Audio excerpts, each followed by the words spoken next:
নতুন কিছু শেখা বা ক্রিটিক্যাল থিঙ্কিং এই জিনিসটা আমাদের মধ্যে ডেভেলপ করতে পারে না। এটার পেছনে অনেকগুলো কারণের মধ্যে সবচেয়ে গুরুত্বপূর্ণ একটা কারণ হচ্ছে কনফার্মেশন বায়াসনেস। তো এই কনফার্মেশন বায়াসনেস জিনিসটা হচ্ছে যে আগে থেকেই আমরা কোনো একটা জিনিস বিশ্বাস করে নিই বা ওইটাকে সুপ্রিম ধরে নিই যে এটা কখনো ভুল হতে পারে না। আমরা যা বিশ্বাস করি এটা সর্বদা সত্য হবে, কিন্তু এই ব্যাপারটা কিন্তু পুরোপুরি ঠিক না। যেমন আমি একটু সহজ করে বলি, আমরা সকলেই বিশ্বাস করি যে দুধ খেলে আমাদের স্বাস্থ্যের জন্য ভালো হবে, যদিও এটা সায়েন্টিফিক অনেক এভিডেন্স রয়েছে, কিন্তু দুধ খেলে অনেক সময় স্বাস্থ্যের জন্য ক্ষতিও হতে পারে।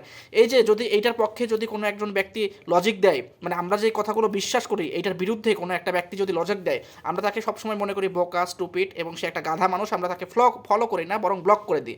পক্ষান্তরে আমরা যে জিনিসগুলো বিশ্বাস করি এইটা যদি কেউ একজন ভালোভাবে উপস্থাপন করে, আমরা তাকে মেধাবী মনে করি, আমরা তাকে খুব ইন্টেলিজেন্ট মনে করি এবং আমরা তাকে ফলো করি। কিন্তু এই জিনিসগুলো থেকে আমরা যদি বের হতে না পারি, কোনো একজন ব্যক্তি আমি যেটা বিশ্বাস করি এটার বিরুদ্ধে যদি কখনো লজিক দেয়, আপনি আগেই কনফার্মেশন বায়াসনেসে না ভুগে আপনি চিন্তা করবেন যে আমার এগেনস্টে যে মানুষটা তথ্য দিচ্ছে, যুক্তি দিচ্ছে, লজিক দেখানোর চেষ্টা করতেছে, তার কথাগুলোর মধ্যে আদৌ কোনো সত্যতা আছে কি না।